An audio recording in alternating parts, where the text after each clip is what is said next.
Numanua po, ti agtuon dya on banga.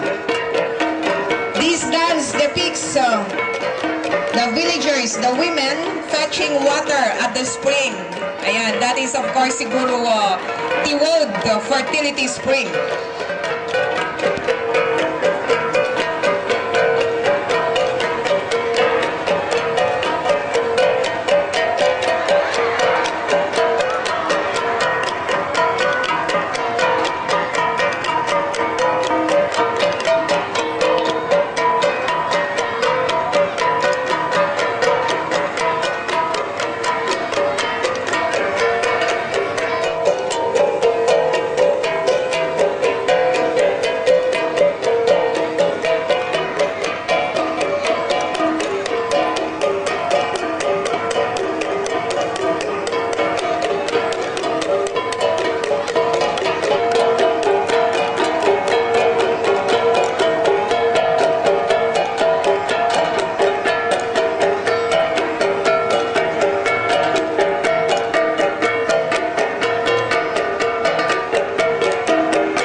You might have noticed na our dancers from Barangay Canao are wearing again, especially the ladies, a different loom weaving product of Lubuagan. That is what we call ilaglis.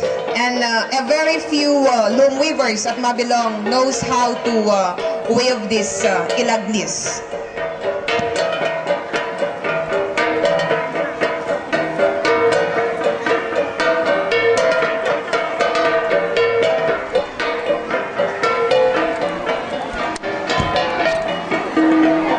With the blouses of the ladies, dayta po iti makunkunamot nga sinambituon.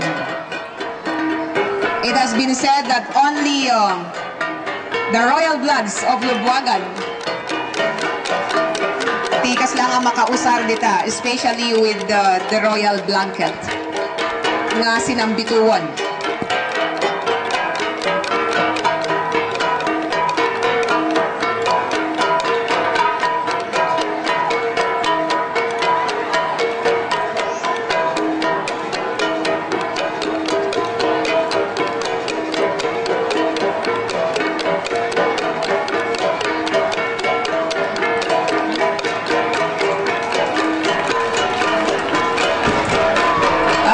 Aside po dun sa Banga Dance, may dala din po ang Barangay Canao on Kalinga Rice. What we call Ilalago pa. Ayun, Ilalago pa. I believe that is a different taste of Kalinga Rice with that yung commonly known by our visitors on Inandila.